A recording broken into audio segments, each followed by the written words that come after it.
১৯৮৭ সালের ১০ই নভেম্বর ঢাকার আওয়ামী যুবলীগ কর্মী নূর হোসেন বুকে স্বৈরাচার নিপাত যাক আর পিঠে গণতন্ত্র মুক্তি পাক লিখে বিক্ষোভ মিছিল করার সময় পুলিশের গুলিতে নিহত হলে দেশি এবং বিদেশি বিশেষ করে বহির্বিশ্বের প্রচার মাধ্যমে তা ফলাও করে প্রচার করে। ফলে সামরিক একনায়ক হোসাইন মোহাম্মদ এরশাদ খুবই অসন্তুষ্ট এবং রাগান্বিত হন।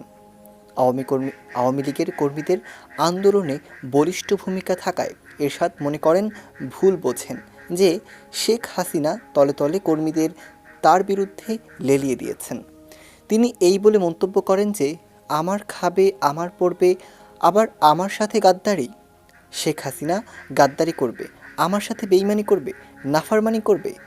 আমি শেখ হাসিনাকে বিরোধী দলীয় নেত্রী বানিয়ে মন্ত্রীর মর্যাদা দিয়েছি, মন্ত্রীর চাইতে বেশি সুযোগ সুবিধা দিচ্ছি, দেশ চালনা থেকে শুরু করে সব কিছুতেই ভাগাভাগি করছি। আর তলে তলে আমার সাথে গাদ্দারি, নাফরমানি।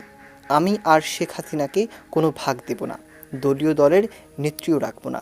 জননেত্রী বঙ্গবন্ধু কন্যা বিরোধী দলীয় নেত্রী শেখ হাসিনা ব্যবসায়ী SI চৌধুরী এবং DGDFI মাহমুদুল হাসানের মাধ্যমে এরশাদকে আন্দোলনে তার অনাগ্রহ, অনিচ্ছা এবং আন্দোলনের নামে আন্দোলনের সাথে সম্পৃক্ততা থেকে পিছন থেকে ছুরি মেরে আন্দোলনকে ভণ্ডুল করে দেওয়ার বিষয়টা অনেক বোঝাবার চেষ্টা করেছেন।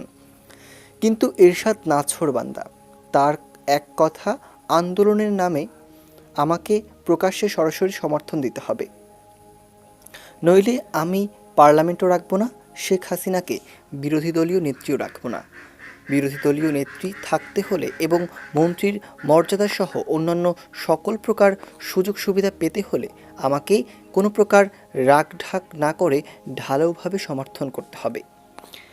শেখ হাসিনা কৌশলগত কারণে প্রকাশ্যে সরাসরি ঢালাওভাবে জেনারেল এরশাদকে সমর্থন করতে অক্ষমতা প্রকাশ করলে অবশেষে এরশাদ ১৯৮৮ সালে মাত্র ২ বছর আগে গড়া তার নীল নকশার পার্লামেন্ট ভেঙে দেয় এবং নতুন করে দ্বিতীয়বার তার নীল নকশার পার্লামেন্ট নির্বাচন দিয়ে জাসদের আসমা রব বর্তমানে শেখ হাসিনার মন্ত্রীকে পার্লামেন্টে বিরোধী দলীয় নেতা বানান।